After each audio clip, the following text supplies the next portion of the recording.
Next ఇక నిన్న మనం చూసినాం ఈ ఏదైతే ఈ క్రికెట్ పిచ్ అనేది ఉందో దేశభక్తి ఉండడం మంచిదే, కానీ ఈ క్రికెట్ పిచ్ వల్ల నిన్న ఎంత దారుణం అండి, 11 మంది మృతి. దీనికి కారణం ఎవరో తెలుసా?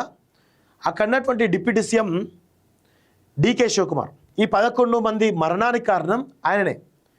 ఈరోజు ఏం పీక్, వాళ్ళు ఏమన్నా వరల్డ్ కప్ తీసుకొచ్చారా? ఈ ఐపీఎల్ అనేది ఇండియన్ ప్రీమియర్ లీగే కదా, ఇండియాకి సంబంధించిన లీగే కదా. దాన్ని 18 సంవత్సరాల తర్వాత గెలిచినామని చెప్పేసి వాళ్ళు ప్రత్యేక ఫ్లైట్లో గుజరాత్ నుంచి బెంగళూరుకు వస్తే డిప్యూటీ సీఎం ఎవరైతే డికే శివకుమార్ వెళ్ళి సాధారణంగా ఆయన వెళ్ళి వాళ్ళని ఆహ్వానించిండు.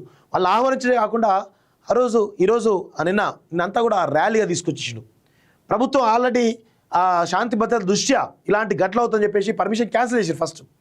తర్వాత ఇక డిప్యూటీ సీఎం డికే శివకుమార్ ఆయన ఒత్తిడితోటి మళ్ళీ ర్యాలీ చేశారు. 11 మంది మృత్యువాత పడ్డారు. దీనికి కారణం ఎవరు?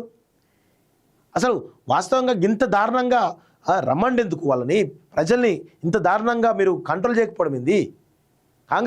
కాంగ్రెస్ పార్టీ ఇప్పటికైనా ఆలోచించుకోవాలి ఇలాంటి విషయాలలో. చాలా దుర్మార్గమైన విషయం ఇది. ఆర్సీబీ సంబరాల్లో తొక్కిసలాట, 11 మంది మృతి. బెంగళూరులోని చిన్నస్వామి స్టేడియం వద్ద ఘటన, 50 మంది గాయాలు, మృతుల్లో ఒక మహిళ, 2 చిన్నారులు అంటూ చూస్తా ఉన్నాం. మన పహల్గామ్ అటాక్లో 27 మంది చనిపోతే ప్రపంచ న్యూస్ అయింది వాస్తవంగా. సో ప్రపంచ దేశాలన్నీ కూడా మద్దతు కలిగినాయి. ఈరోజు 11 మంది మృతి చెందినరు. దీని అకౌంట్లోకి రాదు, ఎందుకంటే దీన్ని ఎవరు పట్టించుకోరు. ఇది గుర్తుపెట్టుకోండి. సో ఎంత దుర్మార్గమైన విషయం. మీరు పహల్గామ్ సంబంధించిన విషయంలో విమర్శలు చేస్తూ ఉన్నారు బీజేపీ పార్టీ మీద, కానీ మీరు కర్ణాటక దేశ విషయం ఏంది? దీనిపైన కాంగ్రెస్ పార్టీ మరి ఏం సమాధానం చెప్తుంది? ఏఐసిసి డికే శివకుమార్ వెంటనే ఇమీడియట్గా ఆయన సస్పెండ్ చేయండి, డిప్యూటీ సీఎం పదవి నుంచి తీసేయండి. ఎందుకు ఉంచుతున్నారు ఇలాంటి దుర్మార్గులని?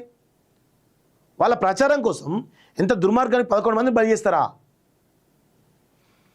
స్టేడియంలో ప్లేయర్లకు సన్మాన కార్యక్రమం, 35,000 కెపాసిటీ ఉంటే 3 లక్షల మంది రాక 3వ నెంబర్ గేటు బద్దలు కొట్టి లోపలికి వెళ్లేందుకు ప్రయత్నం, ఒకరిపై ఒకరు పడిపోవడంతో తొక్కిసలట.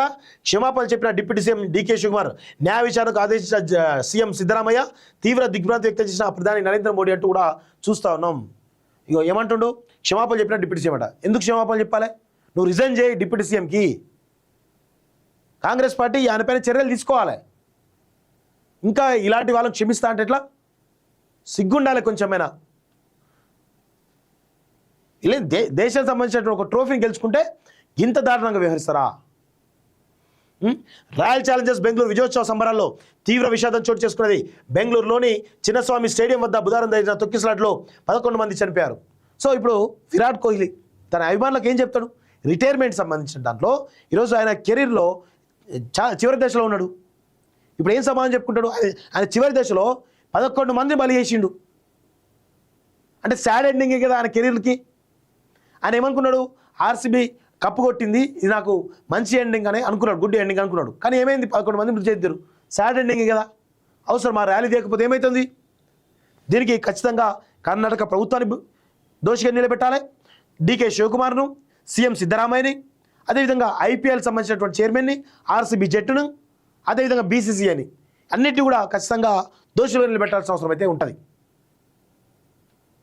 చాలా దారుణంగా వాటి విజువల్స్ వస్తే నిజంగా కడుపు తరుక్కపోతూ ఉంటుంది. చాలా దారుణంగా ఆ మనిషి పడి ఉంటే ఆయన పైన గురించి తోసుకుంటూ ఆయన కాళ్ళతో తొక్కుకుంటూ పోయినరు. ఎంత దారుణము!